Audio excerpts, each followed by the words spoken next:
ক্ষমতায় গেলে দুর্নীতির বিরুদ্ধে জিরো টলারেন্স নীতি নেবে বিএনপি।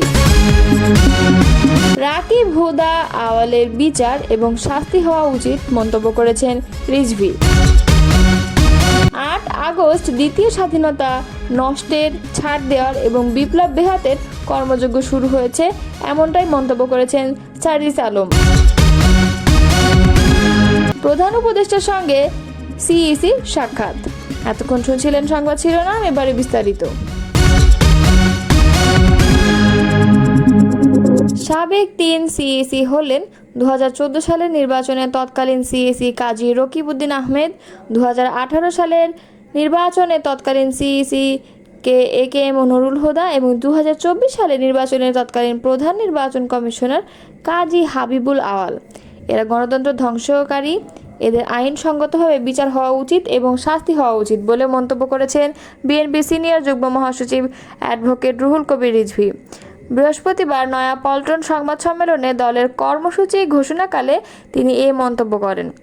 24-এর গণঅভ্যুত্থানের স্মরণে 1 বছর পূর্তি উপলক্ষে বিভিন্ন কর্মসূচি ঘোষণা করে বিএনপি। রিজভী বলেন, মানুষের অপদস্থ হোক সেটি আমরা কখনো করব না।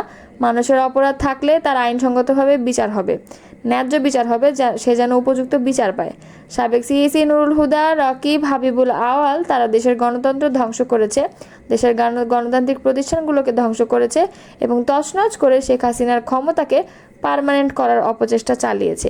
এজন্য শুধু আমরা ধিক্কার ও ঘৃণা জানাই না, এদের বিচার হতে হবে, অবশ্যই সেটা আইনসঙ্গতভাবে। শেখ হাসিনা যে পথ দেখিয়েছে আমরা সেই পথে যাব না, আমরা যাব গণতন্ত্রের পথে, আইনের পথে। এজন্যই তো আমাদের 16 বছরের আন্দোলন সংগ্রাম। আইন হাতে তুলে নেব না। কেন আমরা একজনকে ঢিল বা ডিম ছুঁড়ে মারব, গলায় জুতার মালা পরাবো? সে অন্য দলের হোক, তার অপরাধের ন্যায্য বিচার হতে হবে। সাবেক 3 নির্বাচন কমিশনার গণতন্ত্র ধ্বংসকারী, অবাধ সুষ্ঠু নির্বাচনকে তারা মাটি চাপা দিয়েছে। কাউকে লেলিয়ে দিয়ে বেআইনিভাবে রাস্তার মধ্যে যাকে তাকে আঘাত করতে হবে না, এটা আমরা করব না।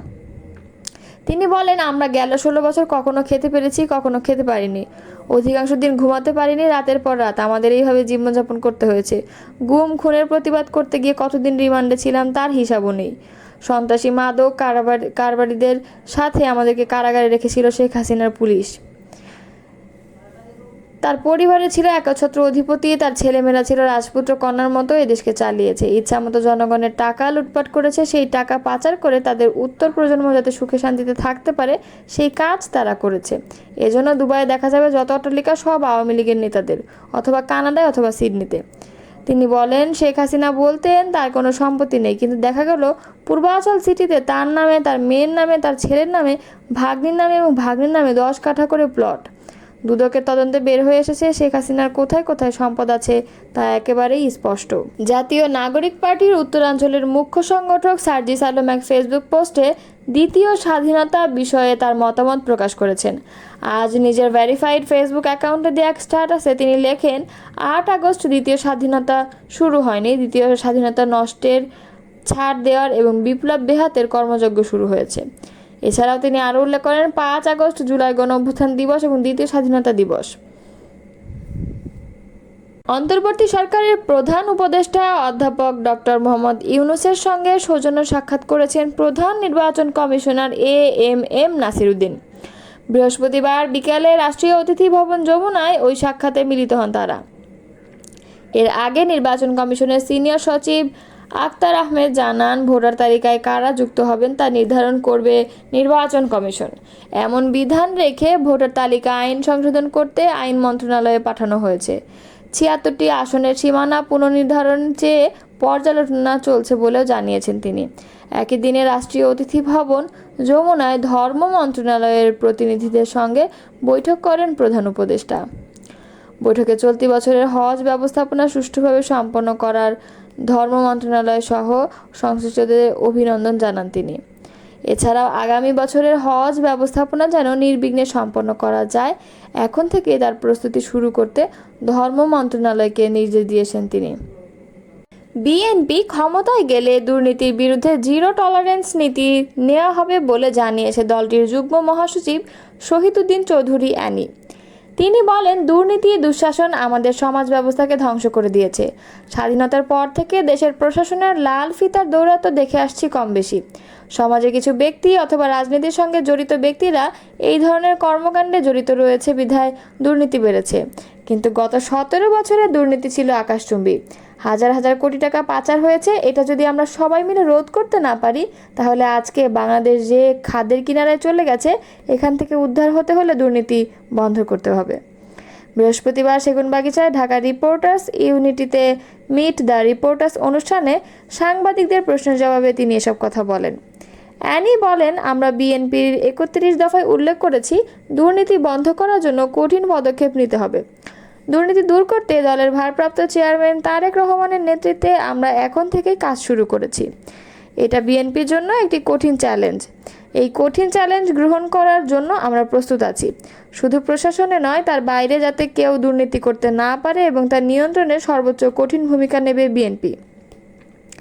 আগামী নির্বাচনে কারা বিএনপির মনোনয়নের জন্য উপযুক্ত হবেন এ প্রসঙ্গে জানতে চাইলে শহীদুদ্দিন অ্যানি বলেন, আমাদের দলের স্থায়ী কমিটি, ভারপ্রাপ্ত চেয়ারম্যান এবং চেয়ারপারসনের পরামর্শ নিয়ে দল পরিচালিত হচ্ছে।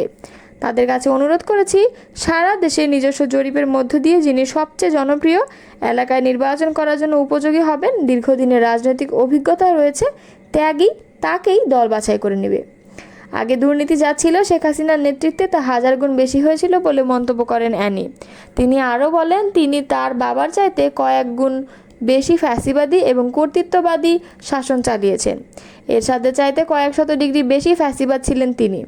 আমরা এরশাদকে স্বৈরাচার বলি আর হাসিনাকে ফ্যাসিবাদী বলি। তিনি আরও বলেন, পাশাপাশি প্রেসিডেন্ট জিয়াউর রহমানের রাজনীতি দেখেন। তিনি উন্নয়ন এবং নিজস্ব কর্মসূচি দিয়ে রাজনীতি করেছেন। তিনি স্বাধীনতার ঘোষণা করেছেন, তখন তার বয়স কত ছিল, আর যখন মৃত্যুবরণ করেন তখন তার বয়স কত ছিল।